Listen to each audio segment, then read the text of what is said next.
ठीक उसी प्रकार सृष्टि के 4 युग भी चक्र में हैं।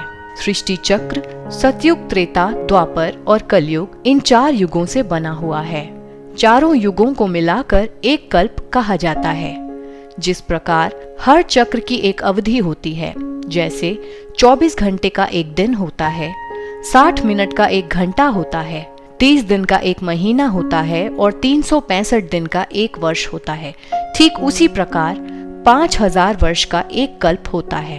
अर्थात कल्प की आयु पूरे 5000 वर्ष की होती है, जिसमें प्रत्येक युग 1250 वर्ष का है। सतयुग, त्रेता को मिलाकर स्वर्ग कहा जाता है और द्वापर, कलयुग को मिलाकर नर्क कहा जाता है।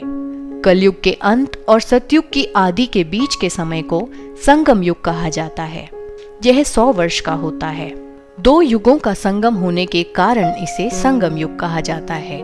इसे संगम युग इसलिए भी कहते हैं क्योंकि इस युग में परमपिता परमात्मा धरा पर आते हैं और आत्माओं और परमात्मा का मिलन अर्थात संगम होता है। शिव परमात्मा आकर के आत्माओं का कल्याण करते हैं, जिसके पश्चात पुनः सतयुग की शुरुआत होती है और अब ये कल्याणकारी संगम युग भी पूरा हो रहा है। 5000 वर्ष पूरा होने पर फिर यह चक्र हूबहू रिपीट होता है। जी हाँ, हूबहू, यानी कि आप ये वीडियो पहली बार नहीं देख रहे हैं। आज ही की तरह ये वीडियो आपने 5000 वर्ष पहले भी आज ही के दिन आज के जैसे ही रंग, रूप और परिस्थितियों में देखी थी और अब से 5000 वर्ष बाद भी ऐसे ही फिर से देखेंगे। इसमें कोई बदलाव नहीं हो सकता।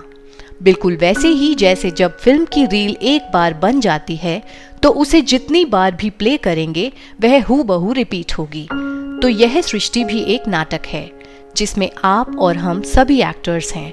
इसमें हर एक आत्मा एक निश्चित समय पर परम धाम से इस सृष्टि रूपी नाटक मंच पर आती है। इसे वर्ल्ड ड्रामा भी कहा जाता है। इस ड्रामा का डायरेक्टर स्वयं परमात्मा शिव है और यह ड्रामा बहुत एक्यूरेट और कल्याणकारी है। इसमें कभी किसी के साथ अन्याय नहीं हुआ। यह ड्रामा अनादि है और अनंत है, यानी कि 5000 वर्ष का यह चक्र निरंतर चलता रहता है, कभी समाप्त नहीं होता और ना ही इसकी कोई आदि है। तो है न